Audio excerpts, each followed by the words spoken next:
Salve, salve! Um excelente bom dia aí a todos que estão me acompanhando. Meu nome é Milsons. Essa é mais uma live na página do Facebook Jung e Milsons para além da teoria. Como sempre, eu faço essa live aqui, depois subo-a para o YouTube. Eu vou te pedir para que você que veja a live aqui faça a gentileza de ir até o YouTube e dar um like e, se possível, se inscrever no canal. Nessa era de algoritmos, os vídeos só se tornam populares ou ganham alguma notoriedade com inscrições e likes, tá bom? Por isso, sou mais um chato aqui pedindo o like. Se quiser dar dislike, também dê, enfim, se comunique lá. A ideia dessa live é falarmos sobre síndrome de Asperger, sombra e clínica junguiana, né? Como vocês bem podem imaginar, é um tema ousado, né? Eu estou aqui sendo o clássico moleque folgado da quebrada, abusado e, enfim, ao abordar um tema tão complexo e um tema, acredito eu, inédito na literatura junguiana, né? Dizem que há um livro da Ceres Araújo que fala da individuação no autismo e eu nunca o li. Então vai ser uma abordagem aqui fruto mesmo da minha clínica e das minhas observações e da minha compreensão da teoria junguiana, tá bom? Vamos lá então. Vamos dar o pontapé inicial. Vocês podem ir me interrompendo, fazendo perguntas, etc, etc, etc. Bem, vou contar aqui um caso clínico, algumas vinhetas desse caso clínico, com o cuidado de ficcioná-lo, tá? Não vou falar dados reais do sujeito, vou inverter idade, gêneros.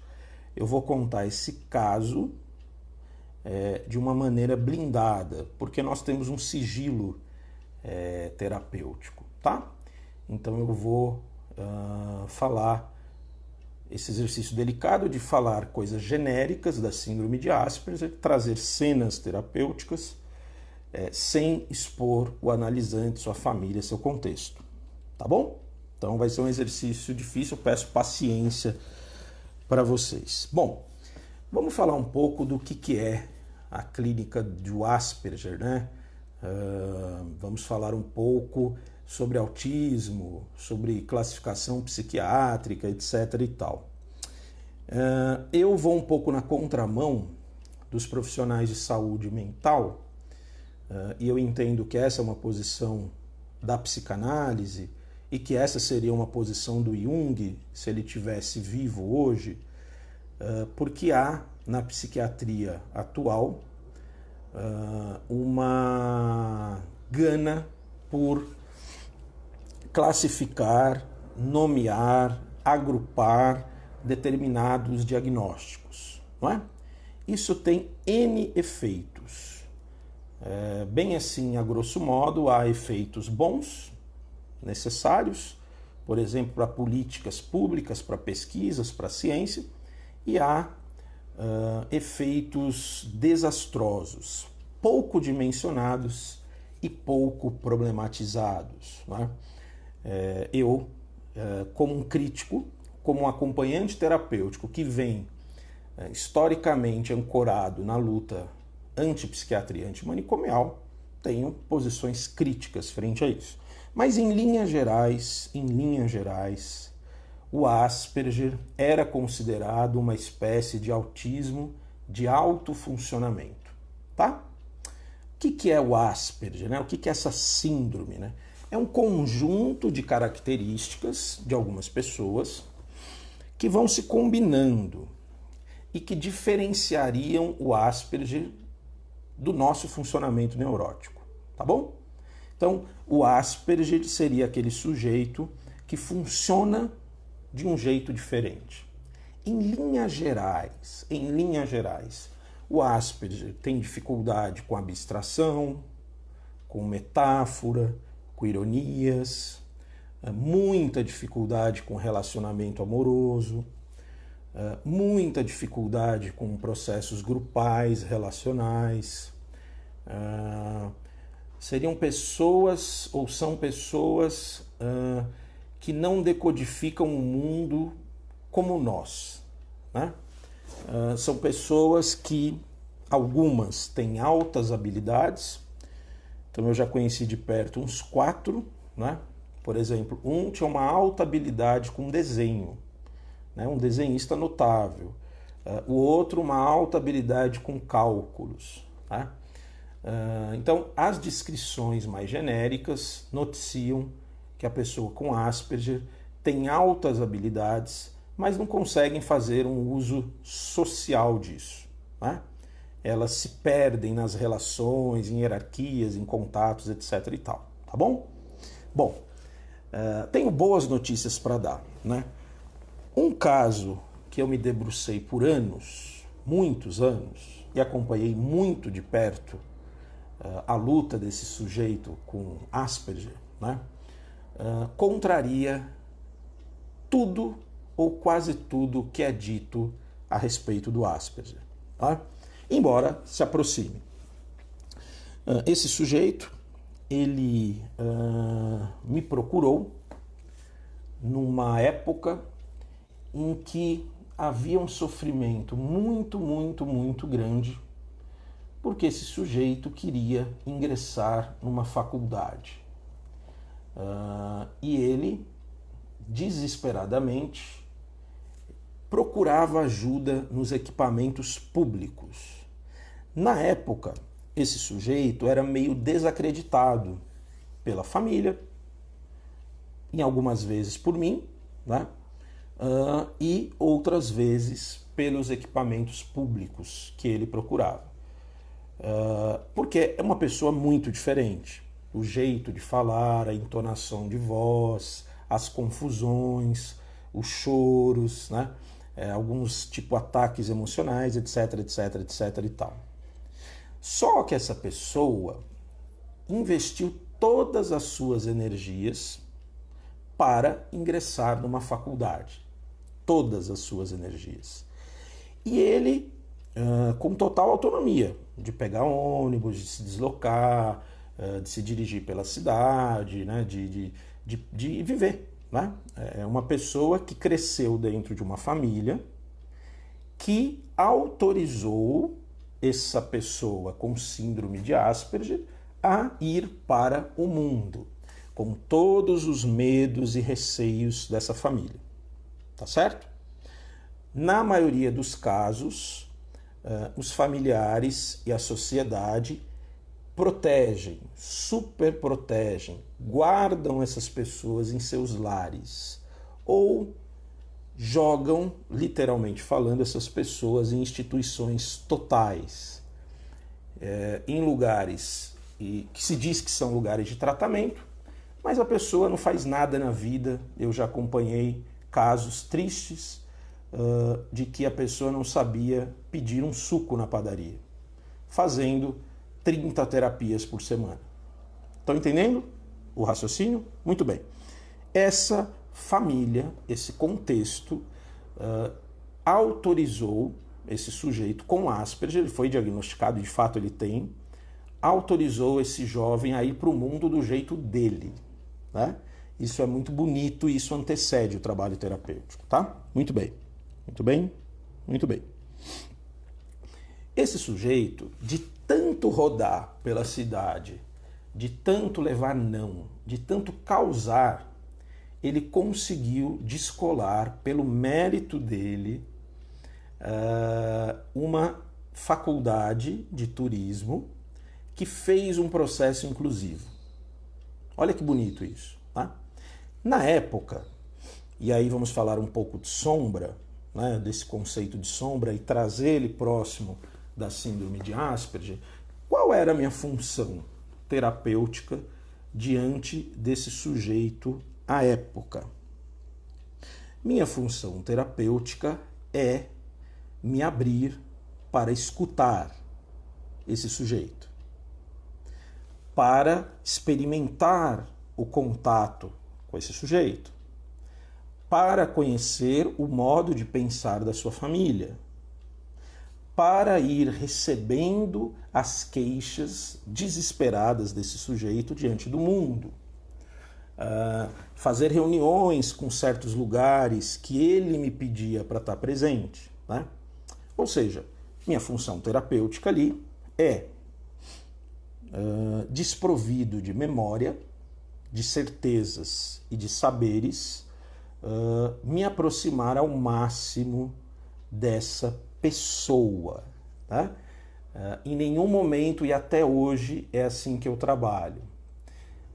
Não é uma síndrome, não é o Asperger.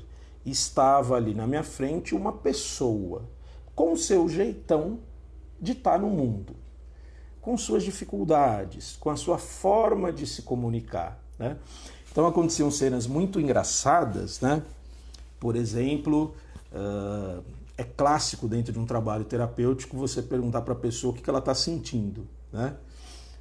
E algumas vezes essa pessoa dizia para mim, olha, pergunta para o Google. E eu ria muito, brincava muito, e eu fui entendendo, se a gente pegar o conceito do Jung, olha aí como dá para aplicar, esse sujeito mais mecanizado, mais robótico, mais rígido, sem muito humor, sem muita metáfora, com dificuldade de abstração, né? Essa personalidade, tá certo? Que funciona desse modo, na sombra desse jeito está flexibilidade, humor, criatividade, soltura, né? Afetos, né? Determinados tipos de afetos e, em última instância, a capacidade de brincar. Então eu comecei a entender isso, não é curso de especialização, queridos. Eu não fui ler DSM-5, eu não fui ver metodologia ABA, eu não fui fazer porra nenhuma de especialização com quem quer que seja. Eu tinha uma supervisora, minha terapia pessoal, e fui conhecendo essa pessoa, tá certo? Mergulhando no contato com ela. Claro que vez ou outra eu conhecia algo sobre Asperger, né? Mas nunca foi o foco, tá? O foco é entender essa pessoa, né, que estava à minha frente. Então eu vivi cenas muito engraçadas e eu comecei a introduzir brincadeiras em doses homeopáticas para ajudar essa pessoa a desenvolver a personalidade, né? Criamos um vínculo muito íntimo, muito profundo. Por exemplo, só para citar um exemplo, como é uma prática junguiana com esses objetivos. Vocês estão entendendo que há um pensamento clínico por trás da brincadeira? Estão pegando a ideia? Por exemplo, esse cara chegava e ele reproduz certinho como que deve ser um espaço terapêutico, como que um paciente deve se portar, né? Eu, já entendendo a essa altura, depois de muito tempo, que era necessário ajudá-lo a brincar, fazia coisas hilárias do tipo: salve, irmão, firmeza total, vamos começar aqui o nosso encontro na casa do Batman. E aí, o que você me diz do Robin, velho?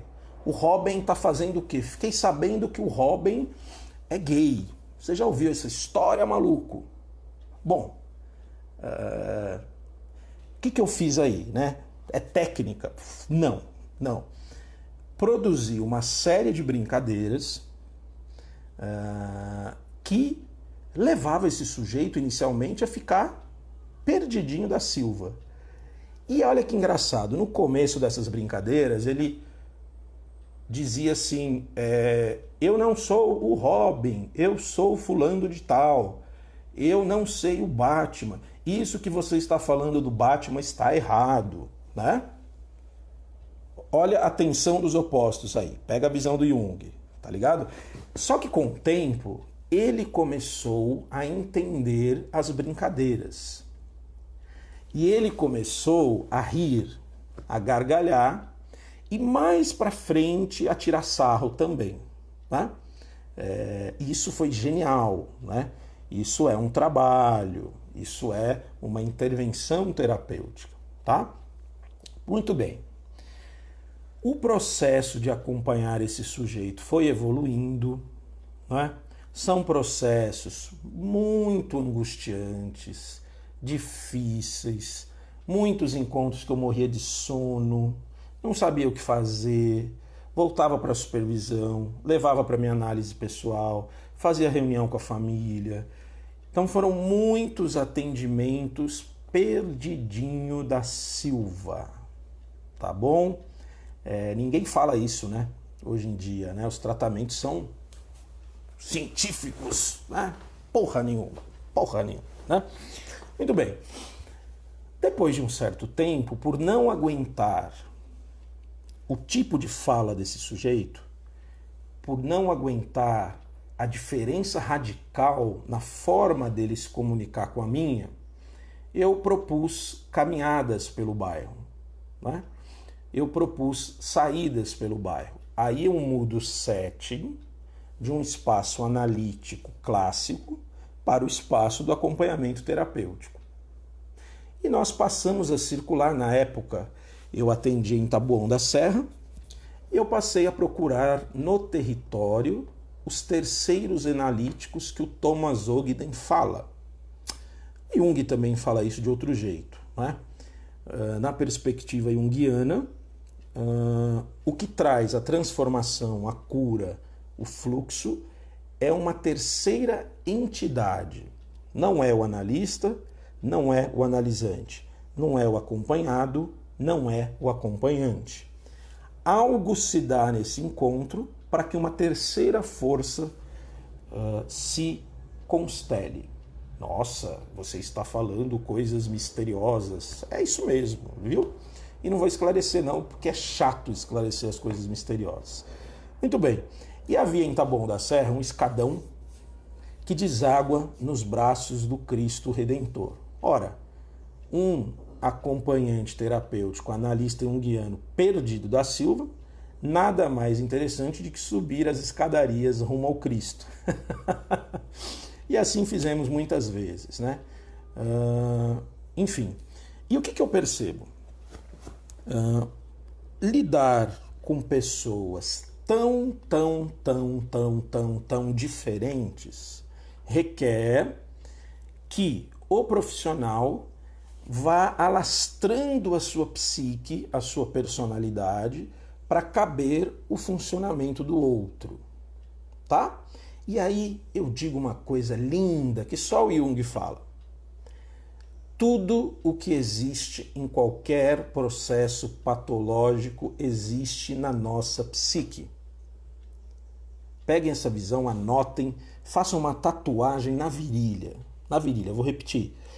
Tudo o que acontece em qualquer processo psicopatológico de um outro existe na nossa psique. Se você atua com uma pessoa com autismo, você vai ter que descobrir em você seus núcleos autísticos. Se você atua com um esquizofrênico, você vai ter que descobrir em você seu modo de funcionamento psíquico esquizofrênico. Se você lida com um perverso, que núcleos perversos há em você? Pegaram a visão? Viu como Jung é pura inclusão? Segui bons anos com esse cara, acompanhei o processo dele de faculdade de turismo, foi lindo ver. E aí eu fiz uma coisa que hoje, estudando Christopher Bolas, um psicanalista contemporâneo, poucas pessoas fazem, que é comemorar as vitórias do seu acompanhado, do seu analisante, celebrá-lo, né? Isso é uma força terapêutica, né? Isso é um chamado para o self, se assim formos pensar com Jung, né? Então, abraçava, comemorava, deixava o meu WhatsApp em aberto para os momentos de conflito, ele poder me mandar áudios, tá?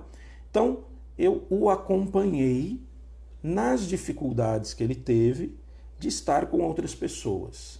Esse camaradinha se formou, né, com síndrome de Asperger, quer dizer, ele se formou, né, e ele foi mudando seus desejos, ele foi ampliando a sua personalidade, né? Lembra que eu falei da sombra? Aquela personalidade mais rígida, inflexível, prolixa, clássica, ali de um quadro mais genérico do Asperger, foi se enriquecendo. Esse sujeito foi desenvolvendo modos criativos de estar no mundo, né?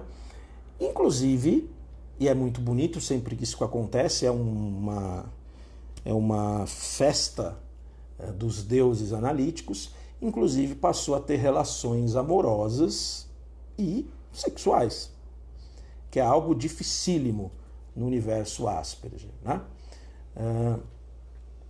E eu fui, e aí é um outro dado importante, nesse longo processo, teve um momento que ele precisou de um apoio medicamentoso, teve um momento que eu introduzi um outro acompanhante terapêutico e fiquei numa posição de analista, né? Teve um momento que ele precisou de um amparo institucional, né? Então, o que eu entendo? No trabalho com esse rapaz, eu fui ali acompanhando, fazendo a rede, fazendo reuniões, amparando as dificuldades familiares, né? Ou seja, eu fui mediando, né, o movimento dele diante do mundo. Eu fui ajudando os lugares também a entender as dificuldades dele, né? E com isso a gente formou uma equipe lindíssima, né? Então, o que eu estou querendo trazer para vocês com esse vídeo, com essa reflexão, com essa vinheta clínica, né? Tem uma cena muito bonita, assim, mais recente, e olha como é interessante esse lugar do não saber, da memória esvaziada do Bion, da função transcendente, né? Eu tenho costume, uma época eu tinha o costume de ouvir Enya, uma época que eu estava afundadão e tal, e a Enya tem umas músicas bonitas para relaxamento, né? E um dia eu propus para ele isso, ele curtiu, passou um tempo e ele começou a usar a sessão. Eu voltei para o setting de consultório, de que maneira? Ele chegava muito bravo, então ele tinha um time de poder falar das dificuldades dele no mundo. Fui descobrindo que ele faz metáforas sem se dar conta que ele faz metáforas, né? E fui devagarinho decodificando isso para ele, né?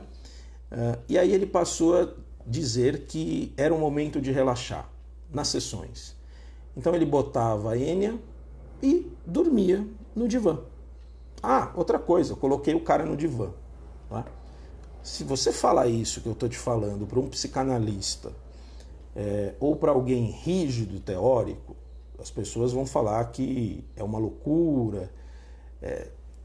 Eu defendo, querido, você que está me ouvindo, sei lá onde vai chegar essa conversa, eu defendo a clínica criativa, inventiva, eu defendo a postura do analista como a arte do devaneio, porque é o terceiro analítico que vai te guiar, né? É algo de natureza inconsciente, misteriosa, que vai guiar as suas intervenções. Não é a teoria. Esqueçam teoria, pelo amor dos deuses. A teoria é apenas como é que se diz do quadro? A moldura, né? O que acontece num set analítico é fruto da arte, né? De um contato com aquele outro ser humano. Muito bem, esse sujeito hoje trabalha, concluiu sua faculdade, namora, tem seu hobby, seu lazer, de maneira que esse sujeito quebrou as limitações colocadas no DSM-5, que é o diagnóstico de doenças mentais, né? Ele é um sujeito que transcendeu os limites da sua própria síndrome. Quer dizer que ele não tem a síndrome? Não, ele tem. Mas ele avançou muito mais do que se diz por aí. Qual é o problema hoje nessa psiquiatria radical, né? A gente tem bons psiquiatras, mas me refiro aos psiquiatras radicais, e aos tratamentos cognitivos comportamentais, aos métodos de ABA, né? Não se olha o sujeito. Não há sujeito para esse pessoal, né? Há treino, né? Na maior parte das vezes, esses tratamentos não levam a lugar nenhum, tá? Nenhum. Eu acredito sim que métodos como esse possam ser usados, desde que sejam apropriados pelo sujeito, pela pessoa que sempre existe atrás de qualquer síndrome, tá? Então esse é um caso, eu não usaria esse nome, né? De sucesso terapêutico, eficácia terapêutico, né? Todos esses nomes são absolutamente questionáveis, né? Quem sou eu para dizer que esse exemplo clínico é um exemplo de sucesso? Ora, se eu trabalho com a psicanálise, se eu sou um amante do inconsciente e se o que me guia é um terceiro analítico e é uma função transcendente, é uma aposta de um processo maior que o meu ego de analista, não faz nenhum sentido eu nomear um caso de fracasso ou de sucesso terapêutico. Nenhum. E isso não me impede de me alegrar, de comemorar, de celebrar o caso, de viver esse processo descolado dessa chave contemporânea de eficácia e sucesso terapêutico.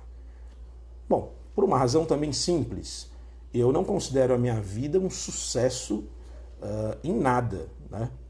Eu considero a minha vida um caminho que está sendo trilhado de desafios, de conquistas, de perdas, de derrotas, etc. e tal. E eu não conheço ninguém que tenha sucesso existencial, né? Então tem um ponto de vista filosófico. Queriduchos, será que eu fui competente na transmissão dessas chaves difíceis, né? Asperger, sombra e clínica junguiana? Provavelmente não. Mas faz parte do baile. Tô abrindo agora para perguntas, tá bom? Falei pra caralho, né? Não sei se tem alguém aí que me acompanhou até agora. Vocês têm perguntas, dúvidas, críticas, contrapontos, etc. e tal? Eu tive um comentário da Andressa Machado, interessante. Fiquei curioso de saber o que você achou interessante, Andressa. Live esse horário, meio-dia, né? Muita gente entra, sai também. Enfim, mas eu subi pro canal, vai ficar aí, tal. Alguma pergunta sobre o caso relatado, sobre o processo, sobre esse recorte, esse resumo?